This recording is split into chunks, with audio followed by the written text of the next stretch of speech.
I'm showing you how to get Shadow Client for 1.21. To get Shadow Client, you want to join my Discord server, which is linked down in the description below. Here you want to locate the Shadow Client channel, which will be in the Bedrock category, and you can simply download the DLL right over there. Anyways, for the rest, all the other channels in here are different clients, so this is definitely not a bad place if you want more clients just like this one. Now, as you can see in my downloads, I have Shadow Client. Do keep in mind that this works for 1.21.1. If you want to be able to switch Minecraft Bedrock Edition versions, then I will link a tutorial for that down in the description below. Anyways, because you're not going back very far, you should be able to still do most of these things. Anyways, here, because this is just a DLL file, you will need an injector. In terms of injectors, I highly recommend Fate Client Injector. If you don't have this yet, or you're not sure where to get it, it will be linked down in the description below.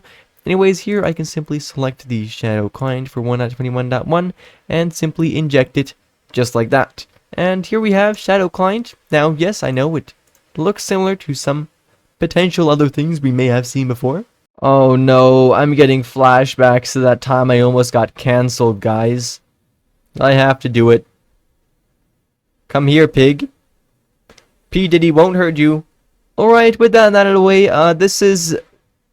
I'm pretty sure this is an Apollo client skid, or it's at least something of the like. Or maybe Apollo client skidded this. Or they're skids of each other. Whoa, skidception. Anyways, to open up the Click GUI, which is right over here, you can press on the insert button on your keyboard, and that is going to bring up this area right over here. The server rotations, if you turn that off, then your hand will go back to normal, back to how it is supposed to be. Anyways, for the rest, here we have all the utilities.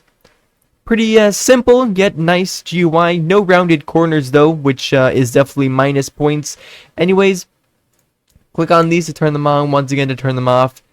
You get the drill. A few GUI elements here as well. Bunch of utilities too. If this is actually an Apollo client skid, then most of these should work pretty well. As far as I've tested it, it is also definitely not a bad client. The search bar here does not work, which who needs that anyways, right? What are you going to search for specifically here? Anyways, they have this cool thing where you can hover over a module and click the middle button to bind, which it says very subtly right down there. So you can press on that, and then you can literally press any key on your keyboard, and then it binds. Okay, apparently I'm typing in the incredibly refined client, as you guys were able to see. Apparently the search bar does work. It's even better than I thought it was. Anyways, for the rest, all these utilities are definitely pretty decent. If you want to turn off the things like this logo over here, as well as notifications, you can of course simply do so right there. Another incredibly cool feature is this button down here in the bottom left. When you click on this, the GUI closes, except you still have your mouse over here, so you can't really do anything.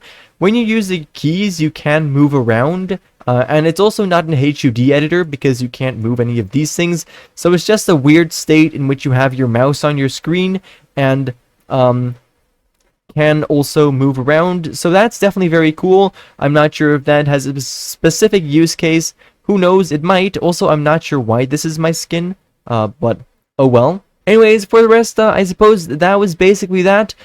The only thing, I don't think the Hive Fly works. As far as I've tested it, it doesn't really. Of course, it does have a bunch of these things, and I haven't tested it to the point where I've tried every single possible combination, but I don't think it works very well, at least for everything. Oh well, for right now, that was basically that. Thank you ever so much for watching, and I do, of course, hope to see you again in the next one. Bye-bye.